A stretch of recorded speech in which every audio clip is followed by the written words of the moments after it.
Welcome dear rockets, कैसे हैं आप सभी। आज हम देखने वाले हैं आरंभम। मूवी की शुरुआत में हम एक लड़की को देखते हैं जो कि एक जनरेटर को ऑन करने की कोशिश कर रही थी। इस बीच दूसरी तरफ से एक जेल को दिखाया जाता है जहां पर एक मिगेल नाम का कैदी अपने आप से ही बातें कर रहा था। वो बोलता है कि मेरा आज इस जेल में आखिरी दिन है और मैं जल्द यहाँ से निकलने वाला हूँ। साथ ही वो कैदी आगे वक्त के बारे में कहता है कि वक्त बहुत ही अजीब पहेली है, लेकिन अगर हम किसी तरह वक्त में पीछे जा सकते हैं तो कितनी चीजें बेहतर हो जाती। वहीं उधर वो लड़की जनरेटर को चालू करने के बाद किसी आदमी से आकर कहती है कि मैंने उसे ऑन कर दिया है। वो आदमी लड़की को एक डायरी पढ़ने के लिए देता है जिसे वो पढ़ने लग जाती है। वहीं इधर जेल में अचानक से रात को भूकंप जैसा कुछ आता है, सारी चीजें हिलने लग जाती है और बल्ब जलने बुझने लगते हैं। हालांकि कुछ देर के बाद सब कुछ नॉर्मल हो जाता है, पर सुबह होते ही पता चलता है कि बंद सेल के अंदर से मिगेल न जाने कहां से गायब हो गया, पता नहीं कहां भाग गया। सभी कैदी सिर्फ मिगुल की बातें कर रहे होते हैं। एंड अब इस केस को सॉल्व करने के लिए, मतलब कि मिगेल कैसे भागा, कहां भागा, इसके लिए डिटेक्टिव्स वहां पर आते हैं। इन डिटेक्टिव्स के नाम होते हैं चैतन्य और माधव। असल में माधव चैतन्य का असिस्टेंट है और इनको जेलर ने बुलाया है।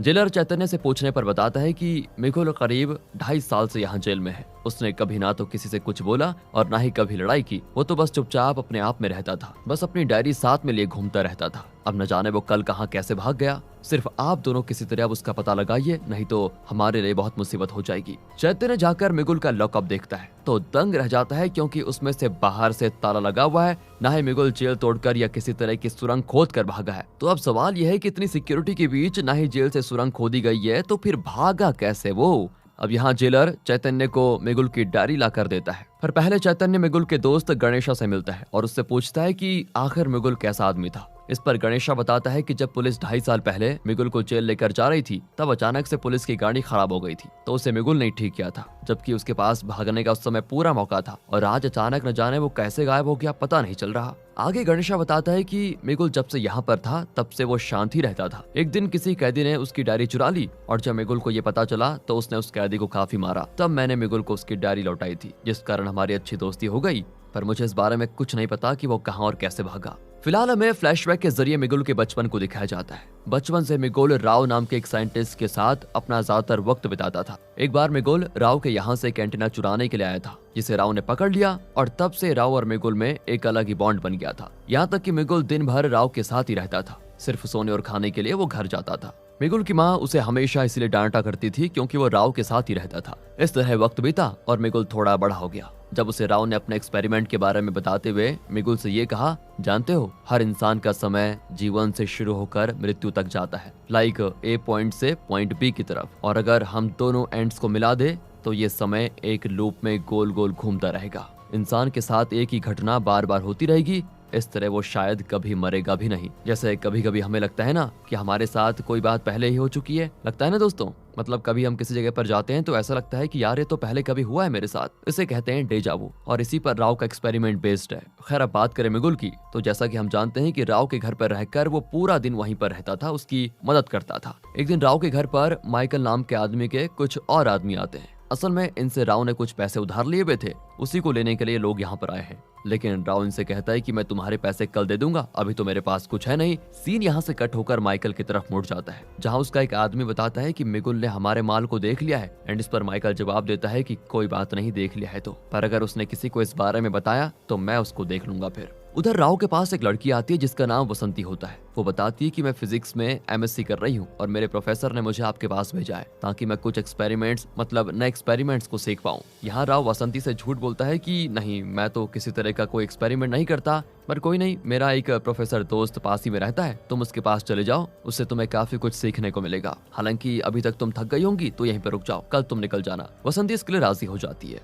कुछ देर के बाद राव अपने कमरे में किसी तरह की इलेक्ट्रिकल मशीन पे काम कर रहा होता है, जिसमें वो मिगुल को हाथ बटाने के लिए कहता है। तो मिगुल कहता है कि अगर मैंने इस काम को शुरू किया तो इसे खत्म करने में कितना टाइम लगेगा, क्योंकि अगर टाइम लगेगा तो थोड़ी देर बाद शुरू करते हैं, क्योंकि मुझे अपनी माँ को खाना खिलाना है, तो मैं उनको खाना खिलाकर आ जाता हूँ। आजकल थोड़ा उनकी तबीयत खराब है। राव भी उसको जाने की परमिशन दे देता है। तब वहाँ पर वसंती आ जाती है, जो कि राव से कहती है, अगर आप माइंड न करो तो क्या मैं आपकी मदद कर सकती हूँ। उसे देख राव वसंती को बाहर लेकर आता है और उससे कहता है कि बेटी, मैं नहीं चाहता कि किसी को मेरे एक्सपेरिमेंट के बारे में पता चले। वसंती कहती है, मैं उसका हिस्सा बनना चाहती हूँ, बाकी मुझे क्रेडिट नहीं चाहिए, वो आप ले लेना। राव उसे समझाता है कि बात क्रेडिट लेने की बात नहीं है बेटी, बल्कि इसमें जान को खतरा हो सकता है। वसंती कहती, कोई बात नहीं, और इस बात को सुनकर राव को थोड़ा गुस्सा भी आ जाता है कि ये जबरदस्ती कर रही है। वो तो तुरंत वासंती को वहां से जाने के लिए कह देता है। उस पर वासंती खुलासा करती है कि मेरा नाम वासंती नहीं बल्कि शारदा है और मैं आपकी ही बेटी हूँ। दरअसल दोस्तों, राव के एक्सपेरिमेंट के चलते उसके बेटे की जान चली गई थी और जब इस बारे में उसकी बीवी को पता चला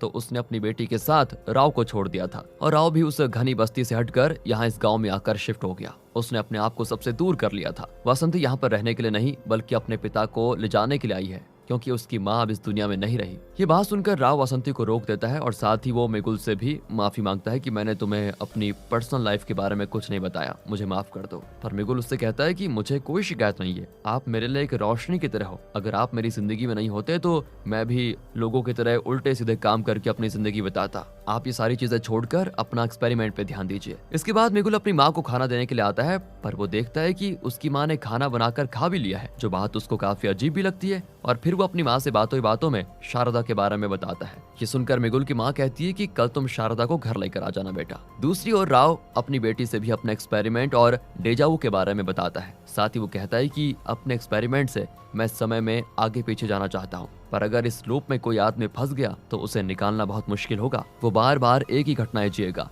यहाँ इस तरफ मिगुल की माँ उससे कहती है चलो हम दोनों स्टूडियो से फोटो खिंचा कर लेकर आते हैं, जिसके लिए मिगुल मना कर देता है और कहता है कि एक्सपेरिमेंट के बाद हम जरूर जाएंगे माँ, पर अभी नहीं। फिर मिगुल शारदा को अपना पूरा गाँव घुमाता है, जहाँ बातों ही बातों में शारदा मिगुल से कहती है कि एक्सपेरिमेंट की चिंता मत करो, सब कुछ अच्छा ही होगा। असल में दोस्तों ये एक्सपेरिमेंट राव मिगुल के ऊपर करने वाला था, जिसके लिए मिगुल तैयार था। जल्द ही एक्सपेरिमेंट का टाइम आ जाता है। राव एक बड़ी सी मशीन को ऑन करता है। मिगुल अपने सर में तार लगाकर एक बॉक्स के अंदर लेट जाता है जिसमें पानी भरा होता है। जैसे ही राव मशीन को ऑन करता है वैसे ही मिगुल एक अंधेरी जगह, जिसे मूवी में एम्प्टी स्पेस बोला गया है, वहाँ पहुंच जाता है। कुछ देर वो वहाँ पर रहता है और फिर बेहोश हो जाता है। इस बेहोशी के बाद जब मिगुल को होश आता है तो वो राव को एम्प्टी स्पेस के बारे में बताता है, जिस पर राव कहता है कि कुछ तो गड़बड़ हुई है, चिंता न करो मैं चेक करता हूँ। एंड ये लोग बातें कर ही रहे होते हैं कि तभी एंट्री होती है माइकल की, जो कि अपने पैसे मांगने के लिए आया हुआ था। यहाँ राव फिर उससे टाइम मांगता है। एंड यहाँ पर दोस्तों हमको एक और चीज पता चलती है कि मिगुल और माइकल की कुछ खास नहीं बनती, क्योंकि मिगुल की माँ ने माइकल से कुछ उधार लिए थे जिन्हें वो थोड़ा थोड़ा करके चुका रहा था।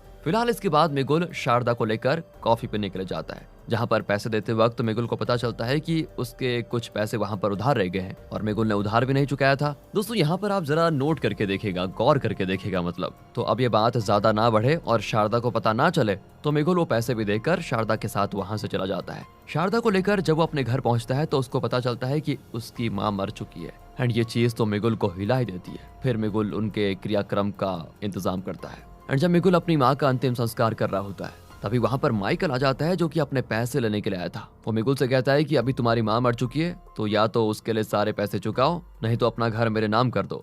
यहाँ पर राव माइकल से कहता है कि अरे देख तो लो वो किस मुसीबत में, अभी बाद में ले लेना अपने पैसे। लेकिन माइकल राव को गाँव के मामले से दूर रहने के लिए कहता है। एंड ये देखकर तो मिगुल को और गुस्सा आता है और वो माइकल पर टूट पड़ता है, पर गाँव वाले दोनों को अलग कर देते हैं। हालांकि मिगुल के पास पैसे नहीं होते तो इसीलिए उसे अपना घर छोड़ना पड़ता है। फिर दिन आता है राव के एक्सपेरिमेंट को पूरी तरह अंजाम देने का। उसी दौरान वहाँ पर माइकल राव से अपने बकाया पैसे लेने के लिए पहुंच जाता है, लेकिन राव उस पर ध्यान नहीं देता क्योंकि एक्सपेरिमेंट का प्रोसेस शुरू हो चुका था। इस बार एक्सपेरिमेंट सफल हो जाता है और मिगुल प्रेजेंट से पास्ट में ट्रेवल कर जाता है, जो चीज उसे कुछ घटनाओं को फिर से होते हुए देख पता चलती है। एंड वो उस समय में पहुंच जाता है जब शारदी वासंती बनकर राव के घर आई थी। इस पॉइंट पर मिगुल को याद आता है कि अगर वो पास्ट में है तो उसकी माँ अभी जिंदा होगी, तो वो तुरंत अपनी माँ से जाकर मिलता है, उसे खाना बनाकर खिलाता है। दोस्तों आपको याद होगा कि जब पास्ट में मिगुल अपनी माँ के पास आया था तो खाना बना हुआ था और उसकी माँ खा भी चुकी थी। ये सब कुछ प्रेजेंट वाले मिगुल ने किया था, समझ गया आप। अपनी माँ को खाना वगैरह खिलाने के बाद प्रेजेंट वाला मिगुल सीधा राव के लिए निकल जाता है।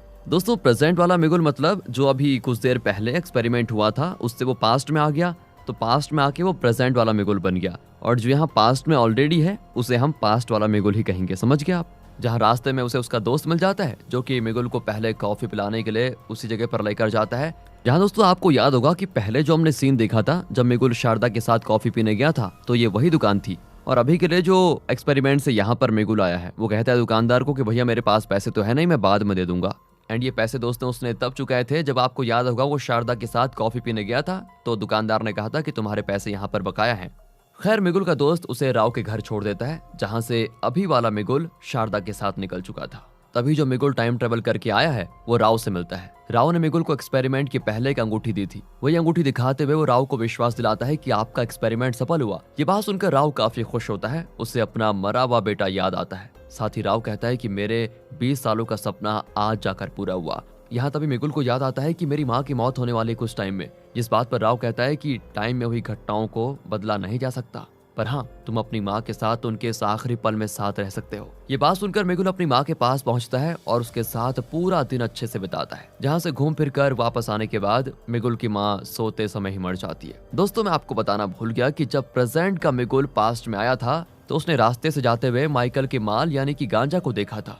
एंड इसी बात को उस समय माइकल के आदमी ने उसको बताया था कि मिगुल ने हमारा माल देख लिया। खैर, अब वही एक्सपेरिमेंट का वक्त आता है। तो उसके पहले प्रेजेंट वाला मिगुल जो पास्ट में आ गया था, उसने माइकल से अपना बदला लेने के लिए उसका पूरे माल पर आग लगवा दी थी। एंड माइकल को भी पता चल जाता है कि ये काम मिगुल का ही है। इसीलिए वो गुस्से में उसी वक्त राव के घर पर पहुंचता है जब एक्सपेरिमेंट चल रहा था। और उस समय राव माइकल के बुलाने पर भी बाहर नहीं निकलता, तो माइकल राव के घर में आग लगा देता है। आग को देखकर राव शारदा को बाहर भगा देता है। और अब क्योंकि एक्सपेरिमेंट पूरा नहीं हुआ था, तो मिगुल जो कि बॉक्स में उस समय बंद था एक्सपेरिमेंट के लिए, उसके लिए राव वहीं पर रुकता है और धुएं की वजह से आखिरकार उसकी भी मौत हो जाती है। इसी बीच वहां पर प्रेजेंट से पास्ट में आया मिगुल पहुंच जाता है और माइकल के साथ उसके गुंडों को मारने के बाद पावर सप्लाई को बंद कर देता है, जिससे एक्सपेरिमेंट आधे में रुक जाता है और बॉक्स वाला मिगुल भी जाग जाता है। यहाँ पर आग लगने और राव की मौत का इल्जाम उस बॉक्स से निकले मिगुल पर आ जाता है, तो पुलिस उसको अरेस्ट करके लेकर जाती है। ये सारी बातें जानकर चैतन्य और माधव दंग रह जाते हैं। इसके बाद हमको दिखाया जाता है कि इसके बाद हुआ क्या। अब जब बॉक्स के अंदर वाला मतलब कि पास्ट वाला मिगुल पकड़ा गया, तो जो पास्ट में मिगुल आया था ना दूसरा वाला, वो शारदा से मिला और उसने शारदा को सब कुछ बताया। वो ये भी कहता है कि इस एक्सपेरिमेंट को पूरा करना होगा, तभी मैं अपनी जगह वापस जा पाऊंगा, पर इस मशीन को बनाने में वक्त लगेगा। शारदा ने राव के डॉक्यूमेंट्स जलने से बचा लिए थे, तो इन लोगों के बीच डिसाइड होता है कि फ्यूचर से आया मिगुल जेल में रहेगा और इस टाइमलाइन का मिगुल जो कि इस वक्त जेल में है, वो शारदा के साथ इस मशीन को बनाएगा ताकि सब कुछ पहला जैसा हो सके और मिगुल अपने समय में वापस चला जाए। इसके लिए जब इनको कोर्ट में जाना होता है, तो इसी दौरान वॉशरूम में दोनों मिगुल अपनी अपनी जगह बदल लेते हैं और 2.5 साल में वो मशीन शारदा और मिगुल बना भी लेते हैं। और जब मिगुल जेल में था तब एक्सपेरिमेंट को इन्होंने अंजाम दिया और ये एक्सपेरिमेंट पूरा होने की वजह से फ्यूचर से आया मिगुल जेल से गायब होकर अपने समय में वापस पहुंच गया। यही बात चैतन्य और उसके असिस्टेंट ने डिकोड कर ली थी और उसे पता था कि कोई उनका विश्वास नहीं करेगा, इसलिए वो इस बात को राज ही रखने का फैसला करते हैं। और इसी के साथ ये मूवी यहाँ पर खत्म होती है। बाकी अगर आपको वीडियो अच्छी लगी हो, एक्सप्लेनेशन अच्छा लगा हो, तो लाइक कीजिए, चैनल को सब्सक्राइब। मिलते हैं अगली वीडियो में, ध्यान रखेगा अपना। And finally thanks for watching.